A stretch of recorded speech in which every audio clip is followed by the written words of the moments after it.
Everyone, welcome back to zero YouTube channel. This is Shivani Keswani और आज हम बात करने वाले हैं आईबीपीएस पीओ की मेंस की स्ट्रैटेजी पे, क्योंकि इसका प्रीलिम्स एग्जाम हो चुका है और अभी कुछ दिनों में इसका रिजल्ट आ जाएगा। लेकिन बहुत सारे बच्चे रिजल्ट का वेट करते रहेंगे, लेकिन आप जो इस एग्जाम को रियल में क्लियर करने वाले हैं वो वेट नहीं करेंगे। उनको प्रेपरेशन अच्छे से स्टार्ट करनी है और वही गाइडेंस मैं आपको आज देने आई हूँ। प्लीज प्लीज प्लीज मेंस की प्रिपरेशन स्टार्ट कर दीजिए, बिना ये सोचे कि होगा या नहीं होगा। होगा तो फिर तो सुभान अल्लाह माशाअल्लाह हो जाएगा, और अगर नहीं होता है फिर भी आपको मेंस की प्रिपरेशन कभी ना कभी जरूर काम आएगी, क्योंकि प्रीलिम्स से अकेला आपका सिलेक्शन नहीं होगा। इसीलिए प्रिपरेशन स्टार्ट कर दीजिए। अब कैसे करना है वो मैं आपको बताने वाली हूँ, ठीक है। तो सबसे पहले मैं आपको बता दूं, मैंने हमेशा आपको बताया कि आईबीपीएस पीओ के मेंस में मैंने 25-30 नंबर का कट ऑफ के ऊपर मार्जिन हमेशा उठाया है। वो किस वजह से उठाया है? वो इस स्ट्रैटेजी की वजह से उठाया है। वही मैं आपको आज बताने वाली हूँ कि क्या क्या चीजें आपको फॉलो करनी है, किस सब्जेक्ट में कौन सी चीजों पे मेजर फोकस रखना है क्योंकि उसका वेटेज बहुत ज्यादा है, और कौन कौन सी चीजों को छोड़ना है क्योंकि छोड़ने वाली चीजें बहुत इंपॉर्टेंट होती हैं। आपको वो डिफिकल्ट चीजें जो एग्जाम में फंसा सकती हैं उनको आपको कैसे छोड़ना है, किस तरीके से उनको पहचानना है, वो सब मैं आपको बताऊंगी, ठीक है। तो शुरू करते हैं। सबसे पहले हम बात करते हैं, एग्जाम आपका 30 नवंबर को है। अभी आपके पास 1 महीना पूरा है। 5 दिन हम बफर में रखते हैं कि आपके जो वेस्ट हो जाएंगे इधर उधर। अभी दिवाली भी आ रही है बीच में, तो उस चक्कर में आप 5 दिन हटा लीजिए। 30 दिन का कैसा क्या आपका पूरा शेड्यूल रहेगा। सबसे पहले बात करते हैं रीजनिंग की। रीजनिंग में आपको पता है कि मेंस लेवल के जो पजल्स होते हैं, पजल्स का ही सबसे ज्यादा वेटेज होता है। रीजनिंग में आपके आने वाले हैं 45 क्वेश्चन। तो 45 क्वेश्चन 60 नंबर के रहेंगे। 45 क्वेश्चन में से मान के चलिए कि अच्छा खासा वेटेज पजल्स का रहेगा। तो पजल्स में से आपको मैं बताती हूँ कि कुछ मॉडरेट लेवल के आएंगे और कुछ हाई लेवल के आएंगे, इजी टू मॉडरेट या मॉडरेट लेवल के। आपको चूज करने इजी टू मॉडरेट और मॉडरेट लेवल वाले क्वेश्चंस और उन्हीं को सॉल्व करना है। अब कैसे आप चूज करेंगे? तो वो तब करेंगे जब आप ज्यादा से ज्यादा प्रैक्टिस करेंगे। तो अभी आप पजल्स की प्रैक्टिस को बढ़ा दीजिए। ज्यादा टाइम आप पजल्स की ही प्रैक्टिस के लिए रखिए। रीजनिंग का जितना भी स्लॉट है उसमें से कम 50-60% आपको टाइम पजल्स में देना है, क्योंकि उसका मेजर पोर्शन आपको एग्जाम में दिखने वाला है। जितनी ज्यादा प्रैक्टिस करेंगे उतना ज्यादा आप पहचान पाएंगे कि कौन से टफ लेवल के क्वेश्चंस होते हैं, कौन से इजी लेवल के होते हैं। प्रैक्टिस कहाँ से करेंगे? या तो आप कोई पीडीएफ कोर्स परचेज कर लीजिए, या मैं हमेशा यही आपको बोलती हूँ कि आप यूट्यूब वीडियोस देखिए। यूट्यूब पे बहुत सारे वीडियोस आने लग गए मेंस लेवल के, और पिछले साल वाले भी देख सकते हैं। दे आर स्टिल रेलिवेंट, ठीक है। फिर वो आप देखते हैं। हमेशा एक चीज याद रखें, मेंस लेवल के जो पजल्स होंगे या डीआई के क्वेश्चंस होंगे या कोई भी मेंस लेवल का क्वेश्चन उठा लीजिए आप, हमेशा हमें क्वेश्चन इतना टफ दिया रहता है कि हमारा मन करता है कि छोड़ो यार, सोल्यूशन पे देखते हैं और फिर समझेंगे।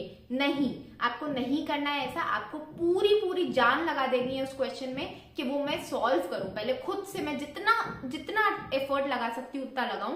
फिर भी अगर मुझसे नहीं बनता है तो मैं सॉल्यूशन देखूंगी, ठीक है। फिर आपको मिलेगा coded inequalities, coded direction distance, coded blood relations, coded syllogisms. ये जो है ना इनइक्वालिटीज और सिलॉग्स, ये थोड़ा सा इजी पड़ता है आपको, इसलिए इन क्वेश्चंस को आप थोड़ा ज्यादा प्रायोरिटी पे रखिए। इनके बहुत सारे मल्टीपल क्वेश्चन सॉल्व करके जाइए, जिससे कि वहां पे आप बहुत इजीली बना पाएंगे। कोडेड इनइक्वालिटीज और कोडेड सिलॉग्स, ये चीजें जो है ना, ये आपको नंबर दिला सकती हैं। भले ये इनके 2-3 क्वेश्चन आएंगे, लेकिन 2-3 नंबर भी आपके लिए बहुत इंपॉर्टेंट रोल प्ले करेंगे। ब्लड रिलेशन और डायरेक्शन डिस्टेंस जो कोडेड आता है वो थोड़ा टफ लेवल का होता है, तो वो मैं आपको यही बोलूंगी कि उसके क्वेश्चंस आप छोड़ें तो ही बेटर होगा, क्योंकि वो आपको ऐसा फंसाएंगे कि आपका पूरा जो टाइम है वो आपका यहाँ पे चला जाएगा।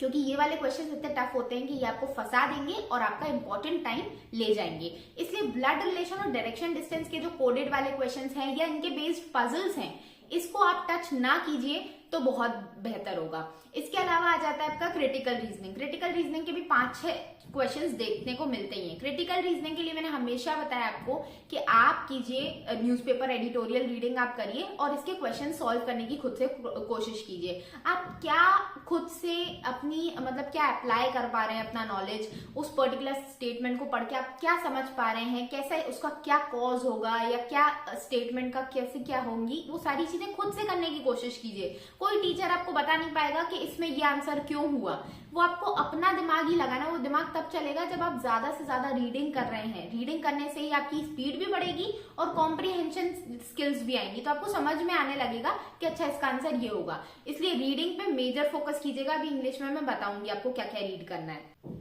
फिर आ जाते हैं इनपुट आउटपुट। इनपुट आउटपुट के हमेशा क्वेश्चंस आपको देखने मिलेंगे, 4 से 5 क्वेश्चंस आते ही हैं। तो इनपुट आउटपुट के भी क्वेश्चंस आप प्रैक्टिस कीजिए, पैटर्न्स सोचने की कोशिश कीजिए और कोशिश कीजिए कि कम टाइम लगे आपको।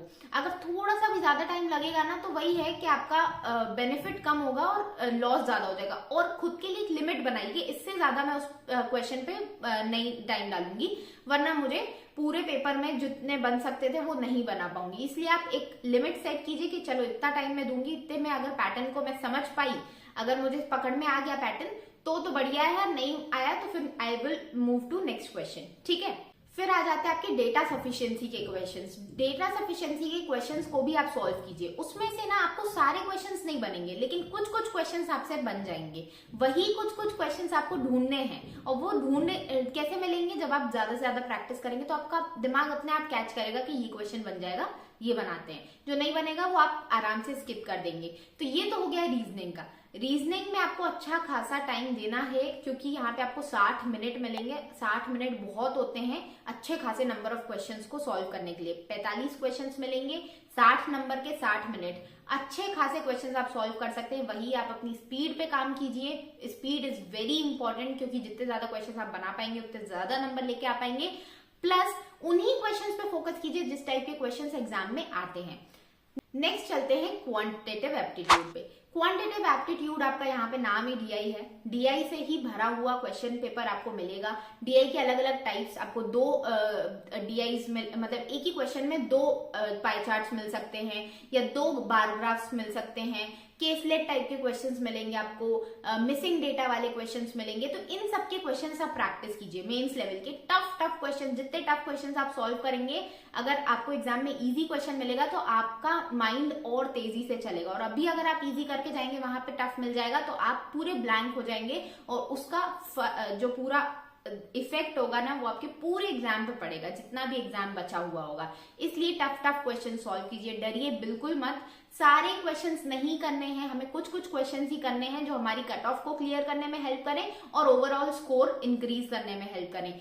और अर्थमेटिक यहाँ पे मेजर रोल प्ले करेगी। यहाँ पे अर्थमेटिक बेस्ड डीआई आपको देखने मिलती है, आपकी स्पीड टाइम डिस्टेंस की आती है, पाइप्स एंड सिस्टम्स की आती है।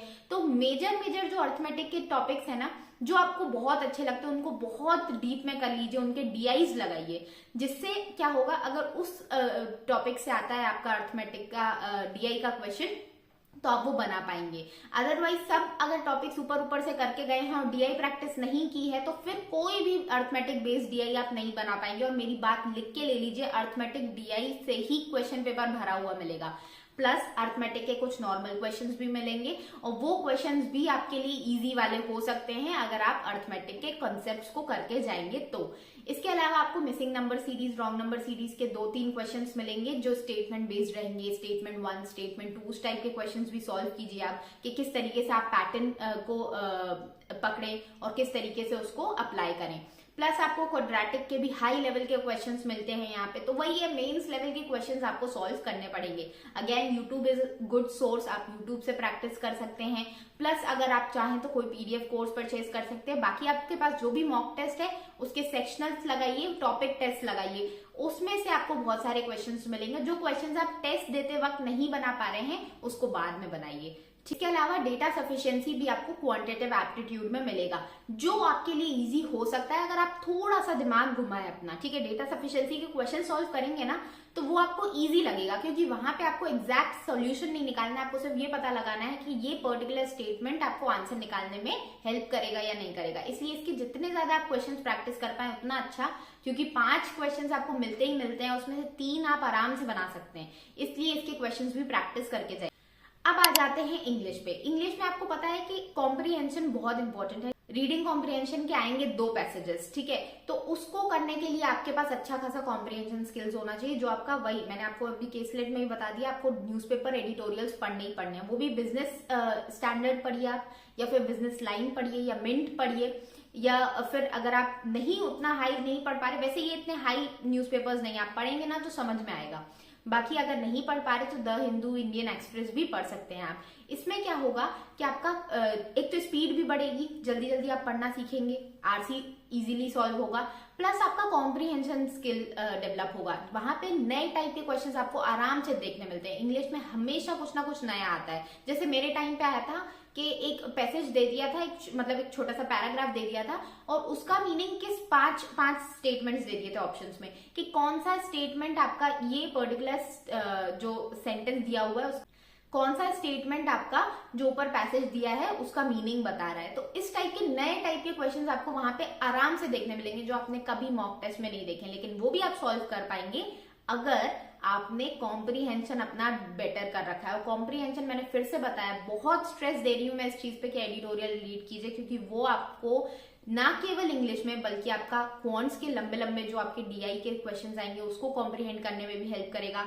आपके रीजनिंग के जो पजल्स आएंगे उसको भी हेल्प करेगा, प्लस आपका जो जीए में आपने देखा है वन लाइनर्स नहीं पूछते, वो स्टेटमेंट वाले क्वेश्चंस पूछते हैं, तो पूरे क्वेश्चंस आप पढ़ ही नहीं पाते, उससे पहले टाइम खत्म हो जाता है। वो इसीलिए होता है क्योंकि आपकी स्पीड नहीं है पढ़ने में, आप जल्दी जल्दी पढ़ के क्वेश्चन टेक नहीं कर पा रहे हैं। तो वो स्पीड तभी आएगी जब आप रोज कम से कम 1 घंटा एडिटोरियल रीडिंग करेंगे। ठीक है, तो एडिटोरियल रीडिंग करनी है आपको मेंस में देखने मिलेंगे स्वैप्स के क्वेश्चन, स्वैप्स में कनेक्टर्स मिक्स कर दिए, मतलब जो भी टाइप के क्वेश्चंस आपको प्रीलिम्स में देखने मिलते हैं उसको कॉम्बिनेशन में बना के क्वेश्चंस दे दिए जाएंगे थोड़े से हाई लेवल करके, जिसमें आप थोड़ा सा मुश्किल हो जाएगा आंसर टिक लगाना। इसके अलावा आपका पैरा जंबल्स होता है, क्लोज टेस्ट होता है, सारे टाइप के क्वेश्चंस आपको प्रैक्टिस करने डेली बेसिस पे। आपको मेंस लेवल के ही इजी क्वेश्चंस सॉल्व करके ये मत सोचने लगना कि चलो मेरी मेंस की तैयारी अच्छी हो रही है।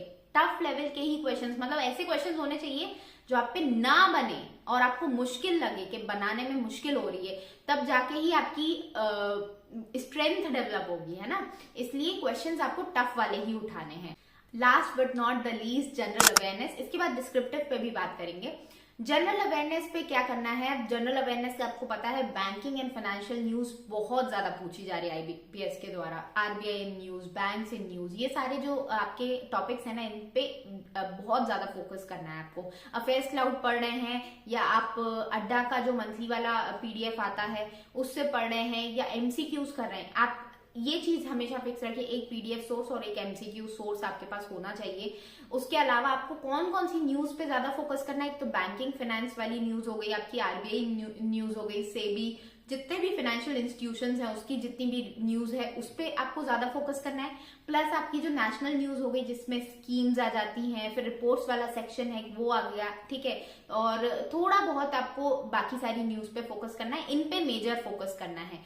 प्लस आपको स्टैटिक भी करना है, स्टैटिक बहुत पूछते हैं। स्टैटिक कैसे करेंगे, कोई भी न्यूज आप पढ़ रहे हैं, जैसे आपने आईएमएफ का जीडीपी फोरकास्ट पढ़ा तो आईएमएफ का आपका हेडक्वार्टर्स कहाँ पे है या कब ये ऑर्गेनाइजेशन बना है, इसका जो हेड है वो कौन है, ये 3-4 चीजें आप पढ़ के जाइए। ये बेसिकली सब जो कंपाइलेशंस प्रोवाइड करते हैं उसमें देते हैं, तो आप इन चीजों पे भी थोड़ा फोकस रखिए, क्योंकि स्टैटिक मेरे टाइम पे तो स्टैटिक का अच्छा खासा वेटेज हुआ था, इसलिए कुछ भी पूछ सकता है, आईबीपीएस का मन है, तो आपको तैयारी सारे फ्रंट्स पे करनी है। ठीक है, अब बात कर लेते हैं डिस्क्रिप्टिव की। डिस्क्रिप्टिव में आपको 2 क्वेश्चंस मिलेंगे 25 नंबर के।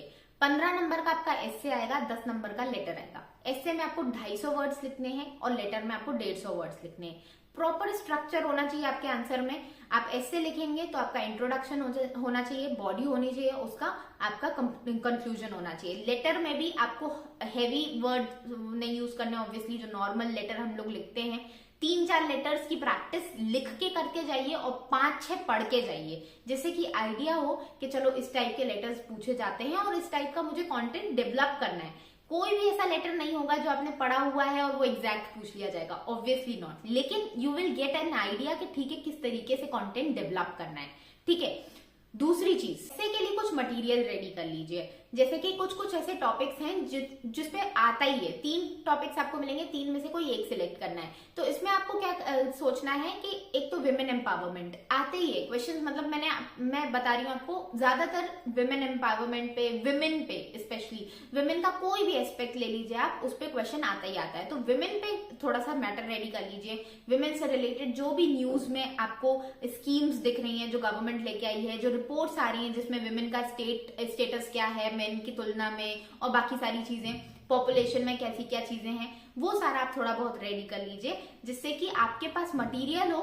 कुछ भी टॉपिक आता है विमेन से रिलेटेड तो कहीं ना कहीं आप उस मटेरियल को सेट कर सकते हैं। दूसरी चीज, आपको क्लाइमेट चेंज पे भी एक मटेरियल रेडी करना है, क्योंकि क्लाइमेट चेंज एक इंपॉर्टेंट टॉपिक है। अभी COP 29 आपके एग्जाम के पहले हो जाएगी, तो क्लाइमेट चेंज पे आप कंफर्म लिख लीजिए कि एक टॉपिक ना आएगा ही आएगा। तो क्लाइमेट चेंज पे थोड़ा सा मटेरियल रेडी कर लीजिए कि इस तरीके से SDGs हैं, SDGs पूरे आपको याद होना चाहिए 1 से 18 तक, उसको आप कंक्लूजन में यूज कर सकते हैं, किसी के भी कंक्लूजन में यूज कर सकते हैं। विमेन वाले में भी जेंडर इनइक्वालिटीज और जो एजुकेशन है, सारे में कुछ ना कुछ आपका यूज हो ही जाएगा, कोई ना कोई एक गोल आपका फंस ही जाएगा।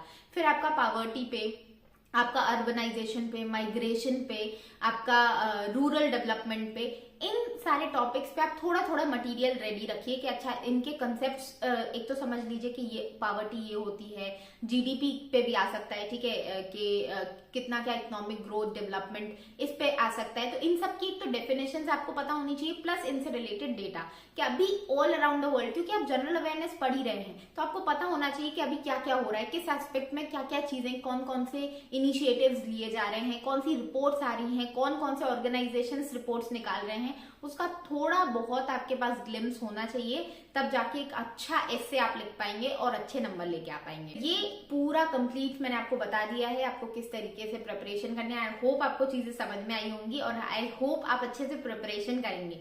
बाकी कोई भी तकलीफ आए आपको, आप कमेंट सेक्शन में बताइए मुझे, मैं आपको पूरा कोशिश करूंगी रिप्लाई करने का। और अगर कुछ ऐसा लगा मुझे कि इस पे वीडियो बनाना चाहिए, बहुत सारे बच्चों का क्वेश्चन आ रहा है, तो मैं उस पर वीडियो भी ले आऊंगी। तो मिलते हैं नेक्स्ट वीडियो में, तब तक के लिए टेक केयर, बाय बाय।